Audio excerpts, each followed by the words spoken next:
Yes, we are live.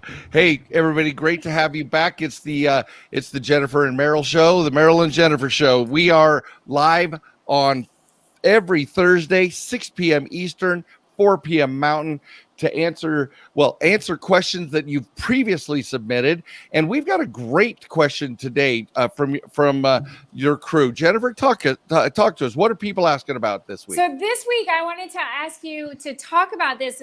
What's in the age? Some people say, oh, it's always better. You're wiser when you're older, or whether you're younger, and the whole thing about are you sexiest when you're younger? So right. I wanted to kind of make a joke about it, but also to talk about that with your credit lines, because so often I hear somebody talk about, oh, I'm going to get rid of that old credit card that I had from college. It's 20 years old, and I don't use it. I never use it. It doesn't have as many benefits or perks. It doesn't have airplane miles or hotel miles right. or my 20% off at my store. The foolishness of youth. Yeah, this is a great subject. So here's in a nutshell, age matters. It's like a fine bottle of wine. The older your credit is, the better it is. Yay! Right? So let's especially those of us, since we're not Benjamin Button, we're not going backwards. Yeah, we're not going backwards. It's like a nice thing to go, hey, age is a good thing. Age is a good thing, especially for some of us who've been around the planet a few times, right? Or been around the sun a few times. So first things first, we're going to separate the conversation into revolving credit and installment loans. Okay. Revolving, installment. Yeah. Now, it doesn't matter whether it's business or personal. The banks treat their credit cards and their loans, they age them similarly regardless of whether it's personal or business. So let's start out with revolving credit. First of all, one of the things that I talk about, and I'm talking about it tomorrow in my boot camp, Jennifer, where there's travel hackers, there's reward hoppers, there's hotel night stays. People are willing to, they're like, oh, I want 50,000 points, right? And then they get addicted to the game that has been set up by the system. They get addicted to the game. I want 50,000 points. You open up a card, you get approved because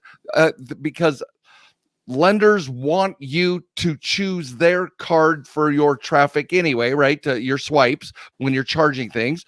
And then they give you, and they're trying to beat the other loans or the other lenders where you've already exhausted your points, right? A year ago, you got 30,000 points, and now they're not giving you more points. So you go for the new card that's get the 40 or the 50,000 points. And so you start using their card. The problem is everybody's trying to make you choose them as your first card to use, right? Your most important card, and they're using points to do that. Here's the problem, especially with the teaser of you're going to get extra groceries and you spend it on groceries, the gasoline, and the things you use the most. Again, yep. Like you said, so they're all sorts of like little shiny objects that are like sparkling. They're all dangling it in front of us, right? Well, to that point, so we get the 50,000 and then we're done with that card. So after a year, we close it out. I had clients before they knew the importance of this. They're literally every year they'd have 2 or 3 cards. So they never had more than 5 or 6 cards, but they would open 3 new ones and close 3 old ones, but they were only a year old because these deals make you use them for the credit card for at least a year, right? And so we call this churning. And when you're churning credit cards, it's not as fun as churning butter. When you're churning credit cards, you're basically saying, I don't want my portfolio to age. So let's get into the definitions here. We're going to geek out just for a second. Yeah. So go. I was going to say the definitions are so important because, of course, we love to play around with the words, but we have to go back to the basics because if we're not speaking the same language, we're not going to understand. So perfect. Back to basics. Said. So the definition of this is that you receive credit. You receive bonus FICO points when each credit card goes over 2 years, 3 years, 6 years, 11 years, and 25 years. So every time you hit one of those, you get more points. Okay. We should figure out a way to do like a birthday party for those or something. For your credit Celebration. right? Woohoo! So then the collection of all of your credit cards and charge cards, your revolving accounts, the collection of them on your personal side or separately your business side is called your revolving account portfolio. It's a collection of all your personal cards. That has an average age. So you take the number of months open on every account and divide it by the number of cards, and that's your average age. When your average age also gets celebratory points when you go through 2 years, 3 years, 6 years, 11 years, and 25 years. Right. So every card individually and every card collectively goes through this process. Now, you can also I feel like we need a PowerPoint. All right. You can also drop through these, you guys. If you open up too many new cards, I mean, think about it. Let's say you have a 100-month-old card and you had it forever, and then you get one new card. You're now at 50 months average age. And then you get one more new card and you're at 33 months average. I mean, you're just dropping through these, and you will lose credibility with the lenders in the underwriting process to approve you, and you will lose credit score points. And so those are the things that we want to be careful of. We want to go up. We don't want to come down. All right. Now on the loan side of things, age is also important. Now, for all accounts, revolving and installment, the positive accounts stay on after it's closed, stay on your profile for 10 years. But here's what's interesting. If you got the right cards, like I have the same credit cards that I've opened up ages ago. Those cards are older and older and older. They don't have a terminus date. They don't have a close date. So they are never going to fall off. So I get to collect all these months and months and months. But if you close a card, then you stop the date and you don't get to keep adding months to the card, because FICO has a total revolving credit months that's on your profile.